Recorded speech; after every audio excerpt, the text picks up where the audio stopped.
Hello and welcome back to Taylor Time. I'm Carrie and we're missing Kathleen because she is currently in Hawaii, so it's okay, the show must go on. We are just doing a special edition Taylor Time with just me here. So grab your Taylor Swift merch, grab some friendship bracelets, and let's get into this.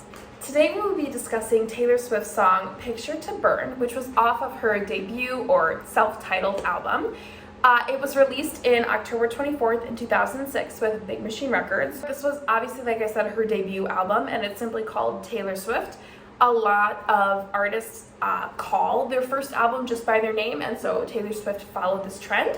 It's fully country, right? This was her first album, so she's still in her country era here, and it was written entirely while she was in high school and entirely by herself. So 16-year-old Taylor whipped up this little album here, and it really showcases her innocence and usefulness. Alright, so during this country era here, this debut era, this is when she entered the music industry for the first time, and it immediately took off and she became a rising country star. And people, and suddenly began to notice her really talented and intricate songwriting.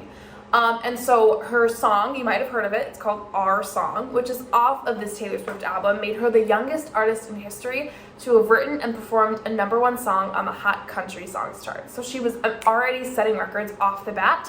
But she typically dressed in cowboy boots and sundresses during this era, and she scored her first top 40 hit with her first ever single, Tim McGraw, which is track #1 on her debut album. And so I touched on this one a little bit before, but Taylor Swift called her debut album simply Taylor Swift. And so I think it's a great choice for her because it demonstrates the start of her stardom. It's nobody knew who she was, but this album represents her beginning. So I think that's really awesome that she titled it that way, whether it was just a trend or something she did intentionally at the time. However, music artists typically tend to choose an album after themselves, just as a way to make a personal statement or to convey a sense of self-expression. It can be a way for artists to assert their individuality, like we were just saying, and make a strong personal connection with their audience. So Taylor was setting records already straight off the bat, and her album and herself were nominated for a few awards. The only one that Taylor won off of her debut album is going to be the New Female Vocalist of the Year in 2008. She was also nominated for Female Vocalist of the Year, and her album was also nominated for Album of the Year, and she was Grammy nominated for Best New Artist. If you're a Taylor Swift fan or even just a Taylor Swift listener, you're familiar with a few of her songs, you've probably heard of this one.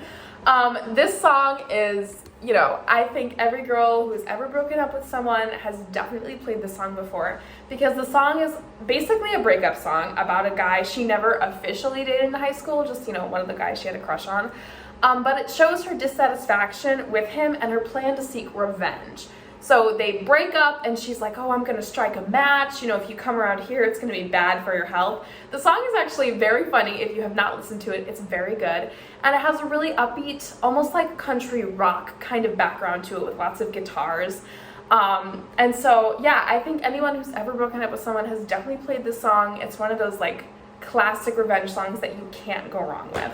So among the lyrics in the song, and there is a more vulgar version, which is why some people are typically more familiar with the song than some of her other ones. But my favorite line in this whole song is, I realize you love yourself more than you could ever love me. And I just oh, that's such a good line. But I think in Taylor's case, it's really a line of clarity that snapped her out of this mindset of self-pity and shame. After you've been broken up with or broken up with someone, it's you kind of feel bad about yourself. But this is the line that snapped her out of that self-pity mindset into this state of anger that clearly fueled the song. Overall, I give the song an 8 out of 10. I love it so much. I think the lyrics are fun. I think it's a classic song about revenge. The upbeat beat in the background so fun, and hearing Baby Taylor's voice is always so fun. I think that is where it loses points though. It could and she was 16 years old when she sung this, but I think the song could have been made better if she had matured vocals on it. So when the Taylor version of the song does come out, it's going to be a 10 out of 10. But for right now, it's an 8 out of 10. I think it's such a fun song. It's so great. Even if you are in a relationship, in a completely happy relationship, it's just a fun song that you always have to turn on. That's the one you roll your windows down, blast it, So if you have not listened, I definitely recommend that you go do it. All right, that'll do it for this Taylor Time on Picture to Burn. I will be back with Kathleen next time, so stay tuned very soon for a new song, and always remember to stay Swifty.